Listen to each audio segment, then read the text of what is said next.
Hi friends, আমি Suchismita. Welcome to Suchi story. অনেক দিন ধরে কাজের ব্যস্ততার জন্য কোথাও যাওয়া হচ্ছে না, তবে হঠাৎ করে একটা প্ল্যান হলো গেট টুগেদারের, আমাদের গ্রুপের গেট টুগেদার। আর সেটা আমরা সবাই মিলে ঠিক করলাম অপরচুনিটি ক্যাফেতে হবে। সবাই জানেন আমি বিভিন্ন সময় বিভিন্ন ধরনের বাচ্চাদের নিয়ে নানান রকম প্রোগ্রাম করে থাকি, তাই এবারও এই অপরচুনিটি ক্যাফে যাওয়ার লোভটা ছাড়তে পারলাম না। আমাদের স্টাইল স্টেটমেন্টের গ্রুপের মেয়েরা ভীষণ ভালো, জানো, সবাই ভীষণ মজা করতে ভালোবাসে, আনন্দ করতে ভালোবাসে, একসাথে হই হুল্লোড় করতে ভালোবাসে, একেবারে তোমার আমার মতো। কিন্তু এই অসুস্থতার কারণে আমার শরীরটা খুব একটা সঙ্গ দিচ্ছিল না, তাই একটু ঝিমিয়েই পড়েছিলাম। তবে তারা যা মাতামাতি করছিল তাতে আমায় ঝিমিয়ে থাকতে দিলে তো। এই ক্যাফের সম্পর্কে দু একটা কথা তোমাদের সঙ্গে শেয়ার করি। আমি জানি না আমি কতটা গুছিয়ে তোমাদের সঙ্গে শেয়ার করতে পারবো, তাও চেষ্টা করছি।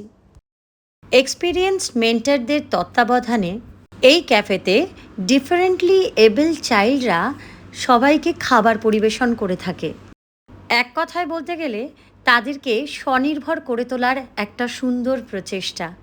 এই প্রচেষ্টার জন্য অবশ্যই সাধুবাদ জানাই অপরচুনিটি ক্যাফের ওনারকে, এত সুন্দর একটা অপরচুনিটি তাদের খুলে দেওয়ার জন্য। আমার ফ্রেন্ড লিস্টের মধ্যে আমার মনে হয় অনেকেই এখান থেকে ঘুরে গেছো, আবার অনেকেই ঘুরে যাওনি। যারা ঘুরে যাওনি তাদের জন্য বলবো একবার অন্তত এসো। এইটুকু বলতে পারি তোমাদের নিশ্চয়ই ভালো লাগবে।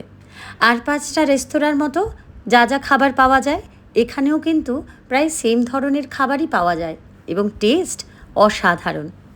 শুধু টেস্ট নয়, অ্যাম্বিয়েন্সটাও কিন্তু দুর্দান্ত। আমাদের গ্রুপে এখন কেক কাটিং পর্ব চলছে, সবাই মিলে একসাথে কেক কাটা হচ্ছে। আর যারা যারা উপস্থিত হয়নি তাদেরকেও কিন্তু ভুলে যাইনি আমরা, তাদেরকেও ভিডিও কলে কিন্তু এই কেক কাটিংটা দেখানো হয়েছে। চলো তোমাদের ক্যাফেটা সুন্দর করে ঘুরে দেখাই। ক্যাফেটা ঘুরতে ঘুরতে আরেকজনের সাথে পরিচয় করিয়ে রাখি, অঙ্কিতা। এ এখন অ্যারোমার অ্যাড করছিল, আর আমি সেই সুযোগ কিন্তু হাতছাড়া করিনি। আমি সঙ্গে সঙ্গে এটা ক্যাপচার করে রেখেছি তোমাদের সঙ্গে শেয়ার করব বলে। শরীর যতই খারাপ হোক না কেন সেলফি তোলা চাই চাই, তাই সেলফি তুলতে ভুলিনি।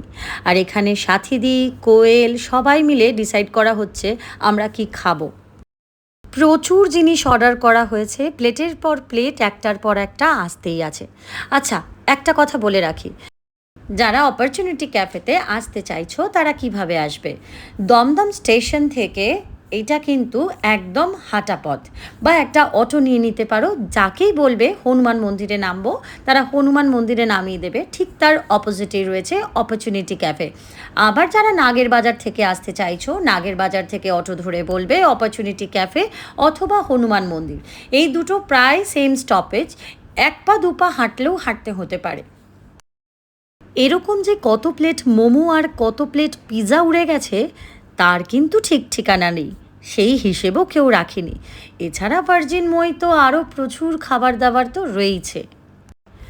এত সুন্দর খাবার এখানকার, অনেকে আবার বাড়ির লোকেদের জন্য খাবার প্যাক করেও নিয়ে গেল। ব্যাস, বাকি ছিল রিলস, সেটাই বা বাদ যায় কেন। সবাই মিলে যাওয়ার আগে প্রচুর রিলস হলো। চলো আজ তবে এইটুকুই থাক, দেখা হবে পরবর্তী আরও কোনো মিনি ভ্লগে। ততক্ষণ সবাই ভালো থেকো, সুস্থ থেকো, আর দেখতে থেকো সুচি স্টোরি।